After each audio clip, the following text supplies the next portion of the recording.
आपल्या सगळ्यांचं स्वागत आणि आता इथून पुढचा अर्धा तास अनेक महत्त्वाच्या बातम्यांचा घेऊयात वेगवान आढावा. खडकवासला धरणाच्या पाणी पातळीत झपाट्यानं वाढ झाली. धरणाच्या सांडव्यातून पाण्याचा विसर्ग वाढवण्यात आला आहे. पावसाच्या प्रमाणानुसार विसर्ग वाढणार आहे, त्यामुळे नदीकाठच्या नागरिकांनी काळजी घ्यावी असं आवाहन प्रशासनानं केलं आहे.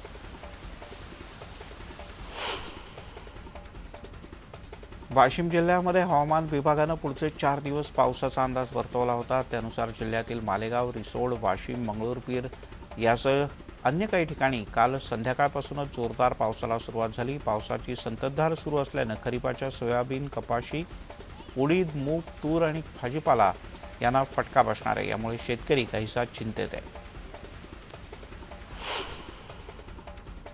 बुलढाणा जिल्ह्यातील लोणार तालुक्यामध्ये आदिवासी बहुल निसर्गानं लटलेला टिटवी धबधबा खळखळून वाहतोय. हा धबधबा पहिल्यांदाच निसर्ग सौंदर्यानं इतका नटला आणि पूर्ण क्षमतेनं वाहतोय. याबद्दल स्थानिक नागरिक अतिशय समाधान व्यक्त करतायत. महाराष्ट्रातील कास पठार, महाबळेश्वर, खंडाळा किंवा चिखलदराच्या तोडीस तोड असा हा सगळा बुलढाण्यातला टिटवी धबधब्याचा निसर्गरम्य परिसर आहे. त्यामुळे पर्यटक सध्या इथे गर्दी करतायत.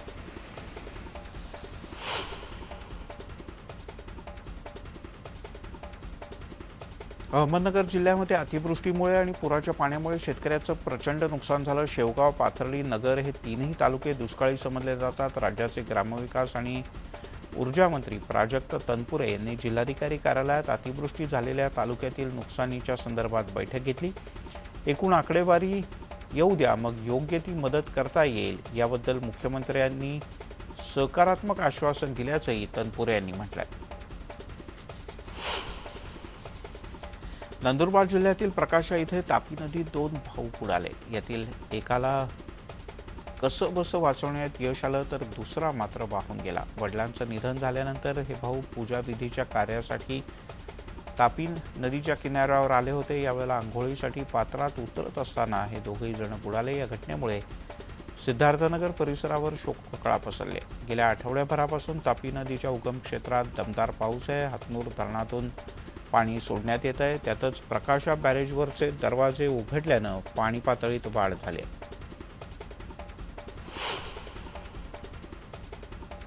ओबीसी आरक्षणाचा मुद्दा तापण्याची शक्यता निर्माण झाली, कारण जिल्हा परिषद आणि पंचायत समितीच्या निवडणुकांच्या संदर्भात मोठी घोषणा करण्यात आली. 5 जिल्हा परिषदा आणि 33 पंचायत समित्यांच्या निवडणुका या ओबीसी आरक्षणाच्या शिवायच होणार आहेत. यामध्ये नागपूर, अकोला, वाशिम, धुळे आणि नंदुरबार अशा 5 जिल्हा परिषदांचा समावेश आहे. अकोला आणि वाशिमची पोटनिवडणूक जाहीर झाली असून 5 ऑक्टोबरला मतदान होणार आहे, तर 6 ऑक्टोबरला मतमोजणी होऊन निकाल जाहीर केले जातील असं राज्य निवडणूक आयोगानं म्हटलंय. दरम्यान सर्वोच्च न्यायालयाच्या निकालाप्रमाणे निवडणुका जाहीर केल्या आहेत. मुख्यमंत्रीच्या सोबत बैठक घेणार असून सर्वपक्षीयांची भूमिका एकत्रित ठरवून पुढचा निर्णय करू असं विजय वडेट्टीवार यांनी म्हटलंय. पण ओबीसींना जागा देणारच असंही त्यांनी नमूद केलं.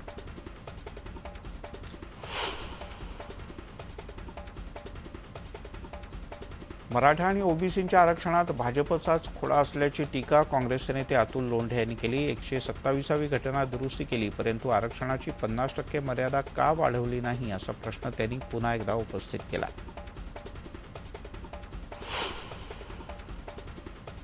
ओबीसी आरक्षणाच्या शिवाय राज्यात स्थानिक स्वराज्य संस्थांच्या निवडणुका होणार नाहीत असं राज्य सरकार सांगत होतं. मात्र आता निवडणुका लागलेत. राज्य सरकारनं ओबीसी समाजाची फसवणूक केली आणि ओबीसी समाज या निवडणुकीत सरकारमधल्या 3ही पक्षांना धडा शिकवेल असा इशारा भाजपचे नेते चंद्रशेखर बावनकुळे यांनी दिला आहे.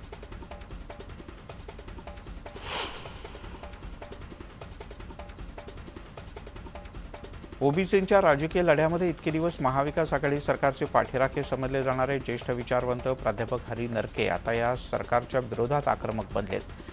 अर्थातच ओबीसी मंत्रालयाकडून होणारी दफ्तर दिरंगाई, राज्य सरकारनं मागासवर्ग आयोगाच्या माध्यमातून 1.5 महिन्यांपूर्वीच इम्पिरियल डाटा गोळा करण्याचा प्रस्ताव देऊन सुद्धा ओबीसी मंत्रालय या संदर्भात कोणतीही कारवाई का करत नाही असा प्रश्न नरके यांनी उपस्थित केला आहे.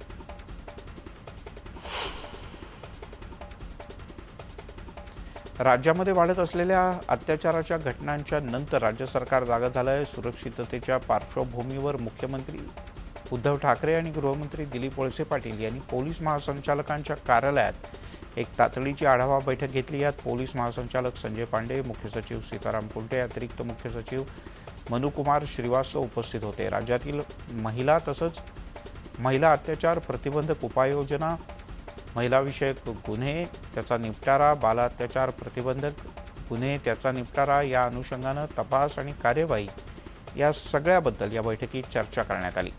राज्यातील सर्व जिल्हे आणि आयुक्तालय निहाय आढावा या बैठकीत घेण्यात आला. साकीनाका बलात्कार प्रकरणाचा तपास 15 दिवसात पूर्ण करणार असल्याची माहिती मुंबईचे पोलीस आयुक्त हेमंत नगराळे यांनी दिली आहे. तसंच घटनेचं नाट्य रूपांतर करण्यात येणार असल्याचंही त्यांनी नमूद केलं. या प्रकरणी पत्रकार परिषद घेऊन त्यांनी माहिती दिली.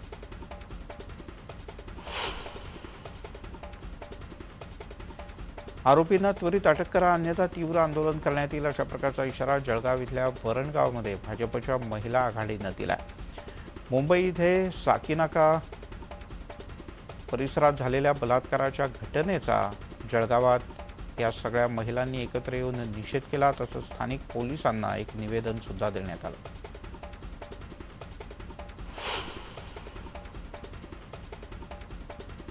भाजपचे नेते किरीट सोमय्या आणि ग्रामविकास मंत्री हसन मुश्रीफ यांच्यातलं द्वंद्व चांगलंच समोर आलंय. किरीट सोमय्यांनी केलेल्या आरोपांना हसन मुश्रीफ यांनी जोरदार प्रत्युत्तर दिलंय. प्रथमदर्शनी 127 कोटी रुपयांचा घोटाळा केल्याचा आरोप किरीट सोमय्या यांनी केला होता. मुश्रीफ यांच्यावर मनी लॉन्ड्रिंग, बेनामी संपत्ती गोळा करणं तसंच इतरही अनेक गैरव्यवहार आणि त्यात प्रत्यक्ष सहभाग अशा प्रकारचे आरोप किरीट सोमय्या यांनी केले. तर या सगळ्या आरोपांच्या विरोधात सोमय्या यांचे सगळे आरोप हे बिनबुडाचे असून सोमय्या यांच्या विरोधात 100 कोटींचा अब्रू नुकसानीचा दावा दाखल करणार असल्याचं मुश्रीफ यांनी पत्रकार परिषदेत स्पष्ट केलं.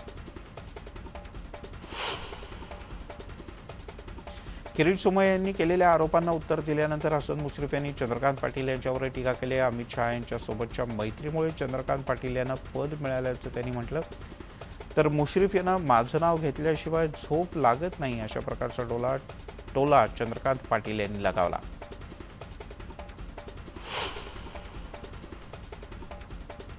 धुळे महानगरपालिकेच्या महापौरपदी भाजपकडून नगरसेवक प्रदीप करपे यांची वर्णी लागणार असल्याचं आता निश्चित झालंय. धुळे महापालिकेच्या नवीन महापौरपदाच्या निवडीसाठी 17 तारखेला विशेष सभेचं आयोजन केलं जात आहे. दरम्यान भाजपकडून फक्त प्रदीप करपे यांनीच उमेदवारी अर्ज दाखल केल्यामुळे त्यांची महापौरपदाची वर्णी ही निश्चित मानली जाते. करपे हे पंकजा मुंडे आणि रावसाहेब दानवे यांचे कट्टर समर्थक म्हणून ओळखले जातात.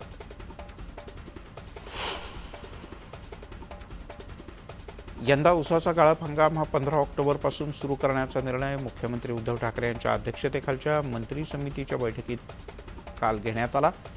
जे कारखाने 15 ऑक्टोबरच्या पूर्वी सुरू होतील त्यांच्यावर त्या कार्यकारी मंडळावर गुन्हे दाखल करण्याचा निर्णय सुद्धा या बैठकीत घेण्यात आला. कारखान्यांनी शेतकऱ्यांची FRPची रक्कम तातडीनं द्यावी असे स्पष्ट निर्देश या बैठकीत देण्यात आले.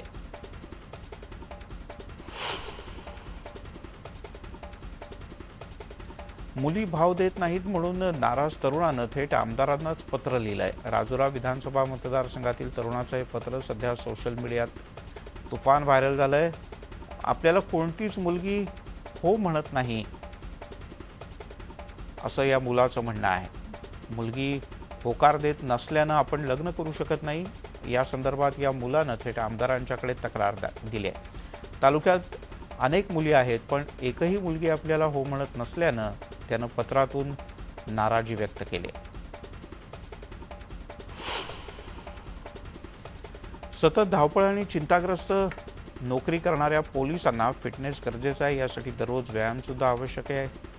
सध्या गणेशोत्सवाच्या काळात पोलिसांची जबाबदारी अधिक वाढली. या पार्श्वभूमीवर पोलिसांनी स्वतःच्या तब्येतीकडे लक्ष द्यावं या हेतूनं पुणे पोलिसांच्यासाठी तब्बल 28 वेळेला आयर्नमॅन झालेल्या डॉक्टर कौस्तुभ राडकर यांच्यासह अन्य 3 आयर्नमॅन विजेत्यांनी फिटनेस शिबिराचं आयोजन केलं होतं.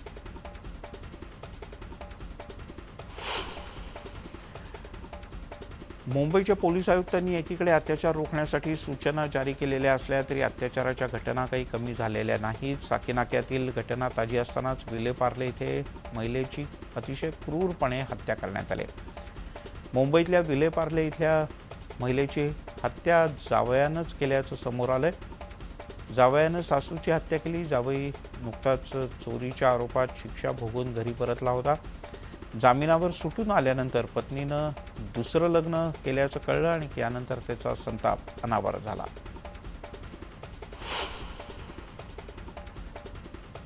मनमाडमध्ये भरधाव चारचाकीनं उभ्या असलेल्या एका टेम्पोला जोरदार धडक दिली। येवल्याच्या बिंचूर चौफुलीवर हा धक्कादायक प्रकार घडला।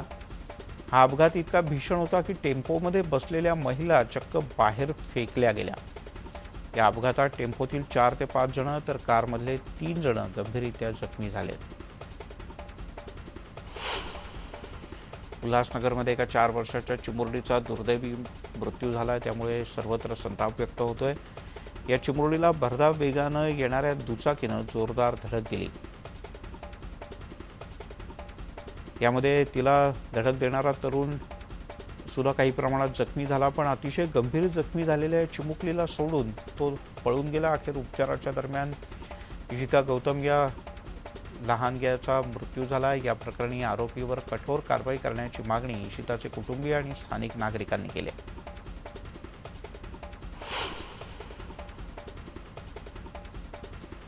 राज्याच्या महिला आणि बालविकास मंत्री तसंच अमरावतीचे पालकमंत्री यशोमती ठाकूर यांच्या अमरावती इथल्या निवासस्थानी गौरी महालक्ष्म्यांची स्थापना करण्यात आली। यावेळेला त्यांनी महालक्ष्मीकडे राज्याच्या सुखसमृद्धीसाठी साकडं घातलं।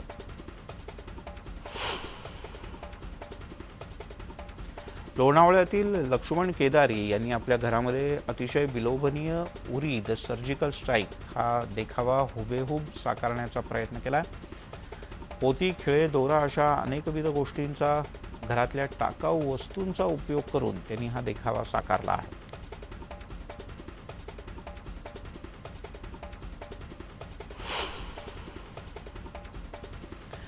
बुलेटिनमध्ये घेऊया एक छोटासा ब्रेक, लगेचच परत येतोय।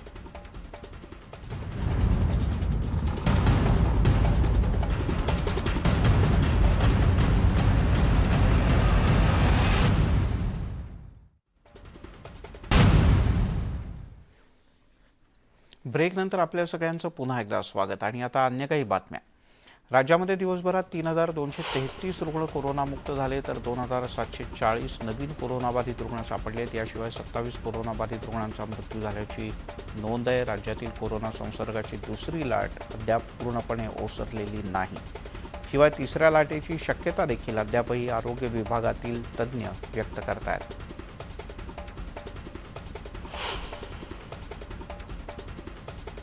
मुंबईमध्ये सोमवारी 347 नवे कोरोना रुग्ण सापडले, तर 6 जणांचा मृत्यू झाला। नव्या रुग्णांपेक्षा कोरोनामुक्तांची संख्या जास्त आहे, म्हणजे 420। मुंबईत एकूण रुग्णसंख्या ही 7,35,403 झाली, तर कोरोनामुक्तांची संख्या 7,12,162 झाली। सध्या मुंबईमध्ये 4,823 रुग्णांवर उपचार सुरू आहेत। शहरातील रुग्ण बरे होण्याचा दर 97% पोहोचला आहे। रुग्ण दुपटीचा कालावधी हा अधिक वाढला आहे।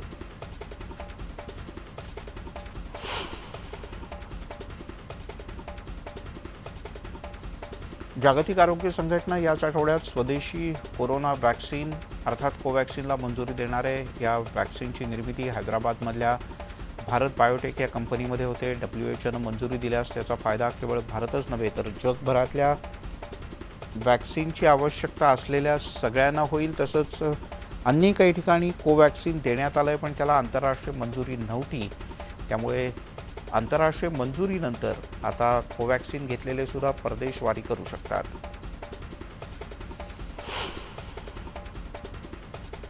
चार्टर्ड अकाउंटंट अर्थात CA परीक्षांचे निकाल जाहीर झाले। देशात पहिला क्रमांक मिळवला आहे नंदिनी अग्रवाल हिनं। विशेष म्हणजे वयाच्या अवघ्या 19व्या वर्षीच नंदिनीनं सनदी लेखपाल अर्थात CAची परीक्षा उत्तीर्ण केले।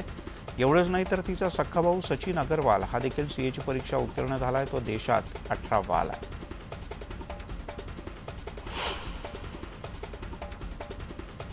EPFच्या सदस्यांना मोठा दिलासा मिळाला. EPF अकाउंट आधार कार्डाला लिंक करण्याची मुदत वाढवण्यात आली आहे. आता सदस्य 31 डिसेंबर 2021 पर्यंत UAN आधारशी लिंक करू शकतात. EPFOच्या अधिकृत ट्विटर हँडलवरून ही माहिती देण्यात आली. दरम्यान यापूर्वी शेवटची तारीख 31 ऑगस्ट ठरवण्यात आली होती. आता क्रीडा जगतातल्या काही बातम्या. विराट कोहली आगामी T20 विश्वचषक क्रिकेट स्पर्धेच्या नंतर मर्यादित षटकांच्या दोन्ही क्रिकेट प्रकारांचं कर्णधारपद सोडण्याची शक्यता आहे. भारतीय क्रिकेट नियामक मंडळाचे कोषाध्यक्ष अरुण धुमाळ यांनी हे वृत्त फेटाळून लावलंय. कोहलीबद्दलचं वृत्त हे खोडसाळपणाचं आहे. प्रसारमाध्यमांमधील या निव्वळ चर्चा आहेत. BCCIची विभाजित नेतृत्वाबद्दल कोणाशी चर्चा झालेली नाही. कोहलीच तीनही प्रकारच्या क्रिकेटमध्ये भारताचा कर्णधार असेल असं स्पष्टीकरण धुमाळ यांनी दिलंय. भारतानं युक्रेनवर 5-1 असा दणदणीत विजय मिळवला आणि फिडे बुद्धिबळ ऑलिम्पियाड स्पर्धेची उपांत्य फेरी गाठली. भारताच्या विजयात द्रोणावल्ली हरिकाच्या 3 विजयांचा सिंहाचा वाटा आहे. आता मंगळवारी भारताची अमेरिकेशी गाठ पडणार आहे.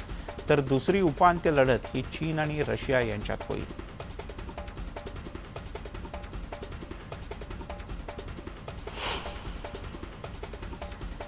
यासोबतच बुलेटिनमध्ये इथेच थांबूयात. सर्व प्रकारच्या अपडेटसाठी अर्थातच लॉग ऑन करा न्यूज 18 लोकमत.